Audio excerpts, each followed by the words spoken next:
Halo teman-teman semua, selamat datang di channel Desti Julfitria. Di video kali ini aku bakal ngebahas soal SKB untuk perawat, bidan maupun dokter. Ini tentang program Indonesia Sehat dengan pendekatan keluarga. Soal-soal ini aku ambil dari Permenkes RI nomor 39 tahun 2016 tentang pedoman penyelenggaraan program Indonesia Sehat dengan pendekatan keluarga.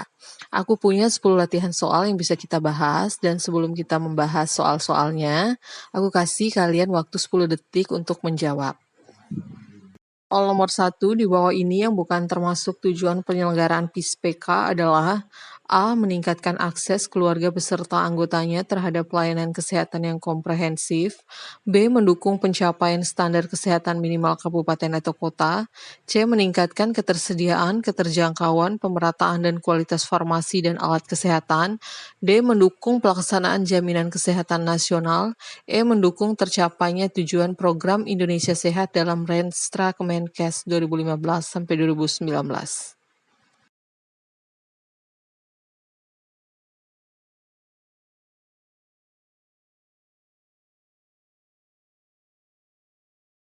Pada pasal 1, penyelenggaraan program Indonesia Sehat dengan pendekatan keluarga bertujuan untuk yang pertama meningkatkan akses keluarga beserta anggotanya terhadap pelayanan kesehatan yang komprehensif. Yang kedua, mendukung pencapaian standar pelayanan minimal kabupaten atau kota. Kemudian yang ketiga, mendukung pelaksanaan jaminan kesehatan nasional. Yang keempat, mendukung tercapainya tujuan program Indonesia Sehat dalam rencana strategis Kementerian Kesehatan tahun 2015 sampai 2019. Jadi yang bukan termasuk tujuan penyelenggaraan PIS-PK adalah option C, meningkatkan ketersediaan, keterjangkauan, pemerataan, dan kualitas farmasi dan alat kesehatan. Soal nomor 2 di bawah ini merupakan area prioritas PIS-PK kecuali A. Penurunan angka kematian ibu dan bayi. B. Penurunan prevalensi balita pendek atau stunting. C. Penanggulangan penyakit menular. D. Penanggulangan penyakit tidak menular. E. Penurunan angka perokok aktif.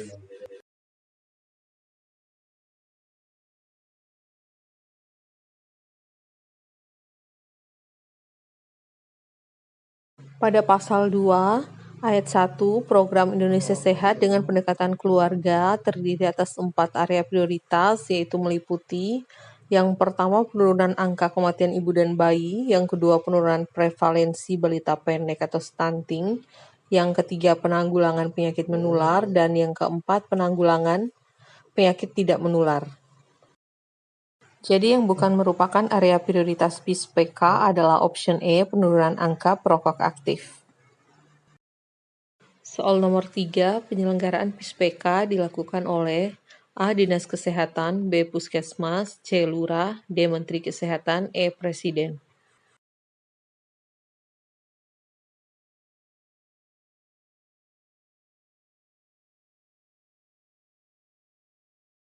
Pada pasal 5 ayat 1, penyelenggaraan program Indonesia Sehat dengan pendekatan keluarga dilaksanakan oleh Puskesmas.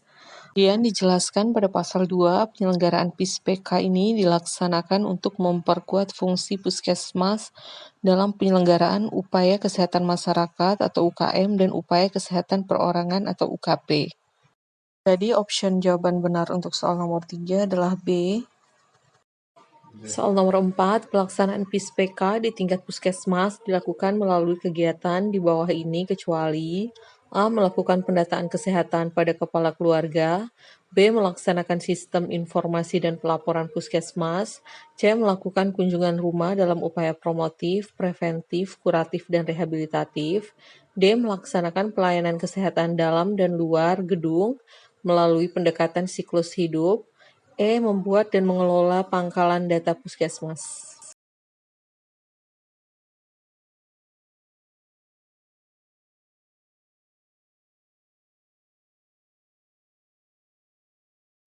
Pada pasal 6 ayat 1, pelaksanaan program Indonesia Sehat dengan pendekatan keluarga di tingkat puskesmas dilakukan melalui kegiatan yang pertama melakukan pendataan kesehatan seluruh anggota keluarga, kemudian yang kedua membuat dan mengelola pangkalan data puskesmas, Yang ketiga, menganalisis, merumuskan intervensi masalah kesehatan dan menyusun rencana puskesmas. Yang keempat, melaksanakan kunjungan rumah dalam upaya promotif, preventif, kuratif, dan rehabilitatif. Yang kelima, melaksanakan pelayanan kesehatan dalam dan luar gedung melalui pendekatan siklus hidup. Dan yang terakhir, melaksanakan sistem informasi dan pelaporan puskesmas.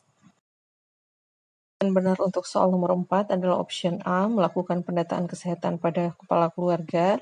Karena pada pasal 6 itu, yang poin pertamanya adalah melaksanakan pendataan kesehatan pada seluruh anggota keluarga.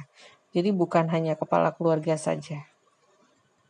Soal nomor 5, dalam rangka penyelenggaraan PISPK ditetapkan 12 indikator utama sebagai penanda status kesehatan sebuah keluarga, yaitu sebagai berikut kecuali A. Keluarga mengikuti program KB. B. Bayi mendapat imunisasi dasar lengkap.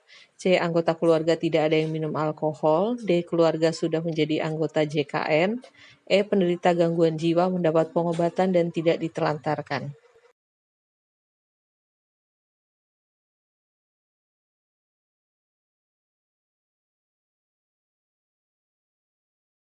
Pada pasal 3, terdapat 12 indikator utama dalam penanda status kesehatan sebuah keluarga. Yang pertama adalah keluarga mengikuti program keluarga berencana atau KB.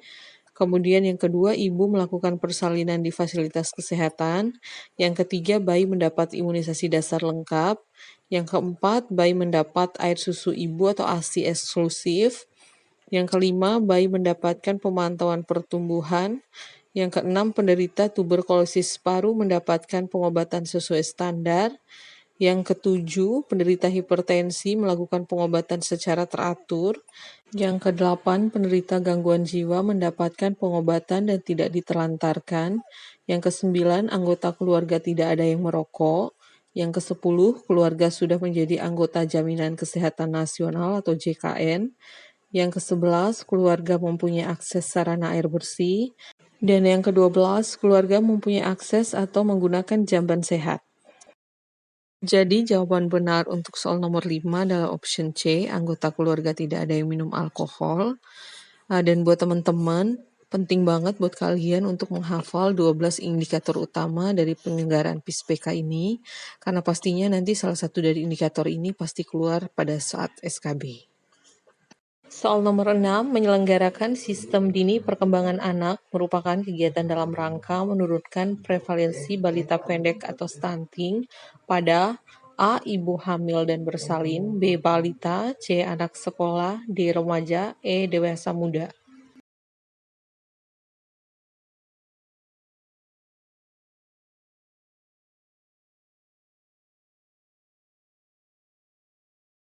Jawaban benarnya adalah option B, balita. Hal ini sesuai dengan upaya penurunan prevalensi balita pendek atau stunting pada balita poin 3, yaitu menyelenggarakan stimulasi dini perkembangan anak. Soal nomor 7, penyuluhan tentang dampak buruk merokok merupakan salah satu kegiatan pada A. Upaya pengendalian penyakit menular. B. Upaya pengendalian penyakit tidak menular. C. Upaya kesehatan ibu dan anak. D. Upaya pencegahan stunting. E. Upaya pengendalian TB.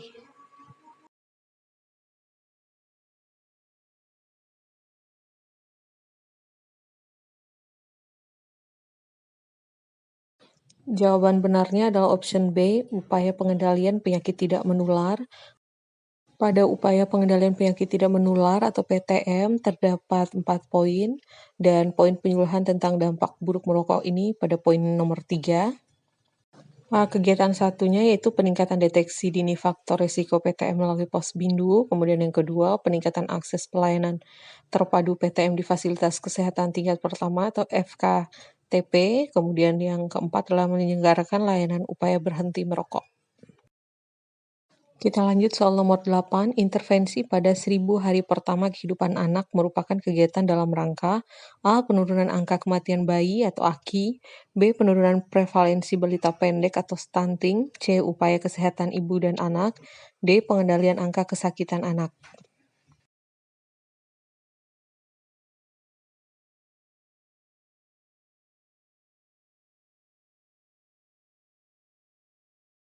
Kegiatan intervensi pada 1000 hari pertama kehidupan anak terdapat pada upaya penurunan prevalensi balita pendek atau stunting pada kegiatan ibu hamil dan bersalin.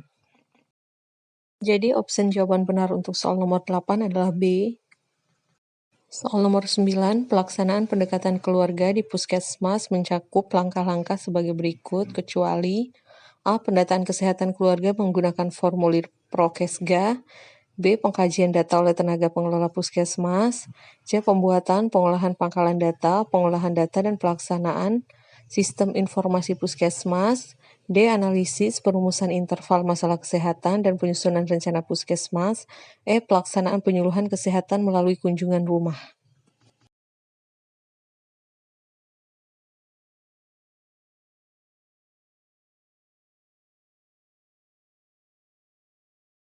Pelaksanaan pendekatan keluarga di puskesmas mencakup langkah-langkah. Yang pertama, pendataan kesehatan keluarga menggunakan formulir Prokesga oleh pembina keluarga dapat dibantu oleh kader kesehatan. Kemudian yang kedua, pembuatan pengelolaan pangkalan data, pengolahan data, dan pelaksanaan sistem informasi puskesmas oleh tenaga pengelola data puskesmas. Yang ketiga, analisis perumusan intervensi masalah kesehatan dan penyuluhan rencana puskesmas oleh tim manajemen puskesmas. Yang keempat, pelaksanaan penyuluhan kesehatan melalui kunjungan rumah oleh pembina keluarga. Yang keenam, pelaksanaan pengorganisasian masyarakat dan pembinaan UKBM oleh tim puskesmas. Kemudian yang terakhir, pelaksanaan pelayanan kesehatan dalam dan luar gedung oleh tenaga kesehatan puskesmas. Jadi yang tidak termasuk langkah-langkah dalam pelaksanaan pendekatan keluarga di puskesmas adalah option B, pengkajian data oleh tenaga pengelola puskesmas. Soal terakhir, sosialisasi internal tentang PIS-PK dilakukan oleh Kepala Puskesmas di A. Kantor Dinas Kesehatan, B. Puskesmas, C. Kantor Kecamatan, D. Lurah atau Kepala Desa, E. Rumah masing-masing keluarga.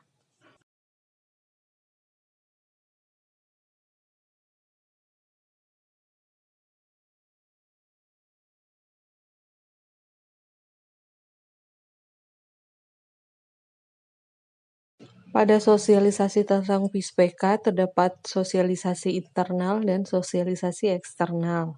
Pada poin sosialisasi internal ini, Kepala Puskesmas sebagai penanggung jawab pelaksana pendekatan keluarga di Puskesmas wajib mensosialisasikan program Indonesia Sehat dengan pendekatan keluarga kepada semua tenaga kesehatan di Puskesmas. Jadi opsi jawaban benar untuk soal nomor 10 adalah B, Puskesmas.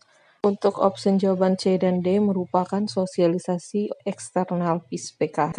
Nah, itu dia teman-teman 10 soal tentang PIS-PK yang bisa aku share. Semoga soal-soal ini bermanfaat untuk bahan belajar kalian. Dan buat teman-teman yang masih ada pertanyaan atau merequest soal, kalian bisa komen di kolom komentar. Dan jangan lupa like, subscribe, dan share soal-soal ini ya. Terima kasih.